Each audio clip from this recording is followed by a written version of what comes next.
Les, the Las Vegas Players Showcase brings in high school soccer players from across the country, all hoping to score a spot on a college team.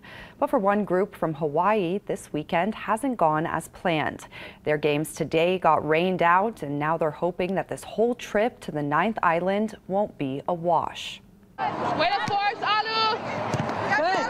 These high school athletes from the Hilo Soccer Club in Hawaii traveled all the way to the 9th Island for a showcase, hoping to grab the attention of college coaches. We have 16 student athletes from the whole Big Island from different schools. Wanted to get them here because really for Hawaii, this is where we need to bring them to get exposed, to be seen by the college coaches, to have opportunities for recruitment.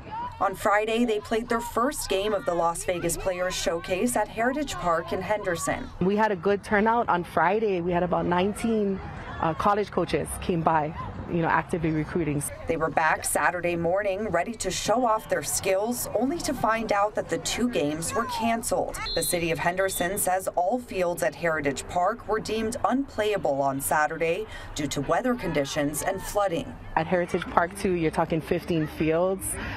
That the soccer coaches are going to be there from the colleges, and we're just bummed. One of their games was rescheduled for 8 p.m. Saturday, moved 33 miles away to Viper Park in the Northwest Valley, with only 2 fields.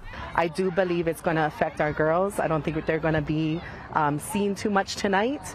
But hey, we came to play, so we're just happy that we got a game. The city of Henderson says 13 of the fields at Heritage Park will be back open on Sunday, and the 8 a.m. showcase game will continue as scheduled. The Hilo Soccer Club hopes the exposure will be worth the long and pricey trip.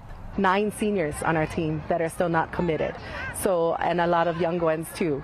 So that's our biggest hope, that it was worth it, that we're going to have some colleges interested and giving some opportunities for our kids. And their second game that was supposed to happen today still has not been rescheduled.